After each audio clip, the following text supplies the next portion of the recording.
Alors aujourd'hui, je vais vous parler, n'est-ce pas, du top 3 des droits que le salarié doit absolument connaître. Mais avant de vous donner, n'est-ce pas, les astuces ou le contenu de ces droits-là, je vous invite, les amis, comme toujours, à vous abonner à notre page pour ne rien manquer justement de tous les développements que nous faisons ici sur le droit du travail. Alors, le premier droit, c'est ce qu'on appelle le droit de retrait. Alors, le droit de retrait, c'est un droit qui permet justement au salarié de ne pas travailler dès lors qu'il estime que les conditions de travail ne sont pas idoines pour lui assurer une santé et une sécurité optimale. Donc, si peut-être vous êtes chauffeur et que l'employeur vous donne un véhicule qui est défectueux, voilà, vous pouvez décider de ne pas travailler parce que le véhicule avec lequel vous allez travailler, vous allez vous rendre justement au travail, ne vous permet pas d'être en sécurité. Dans ce cas, vous pouvez décider, n'est-ce pas, de vous retirer et de ne pas travailler.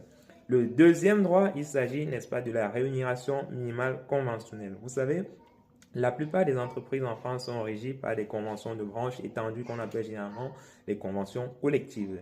Ces conventions collectives prévoient des niveaux de rémunération en fonction des classifications des salariés. Et donc, l'employeur, chaque fois qu'il embauche un salarié, est tenu de verser au moins le montant minimal conventionnel prévu par cette convention collective-là. Donc, si vous n'avez pas une rémunération minimale qui cadre, n'est-ce pas, avec cette convention collective et qui correspond à votre niveau de classification, vous êtes en droit de réclamer à votre salaire, à votre employeur, autant pour moi, un rappel de salaire sur la base justement de cette convention collective-là. Donc, vérifiez toujours votre niveau de rémunération et essayez de comparer par rapport à ce que la convention collective prévoit.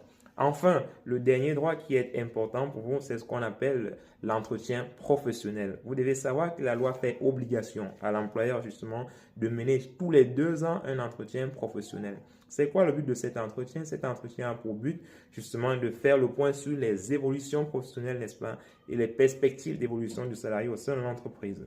Donc, c'est à l'employeur justement de vous demander ce que vous souhaitez faire. Est-ce que vous avez un projet de reconversion professionnelle? Est-ce que vous avez des projets peut-être pour devenir manager, pour devenir directeur au sein de l'entreprise? Bref, quelles sont vos perspectives d'évolution professionnelle au sein de l'entreprise? Donc, c'est une obligation légale auquel l'employeur est tenu de se soumettre. Voilà.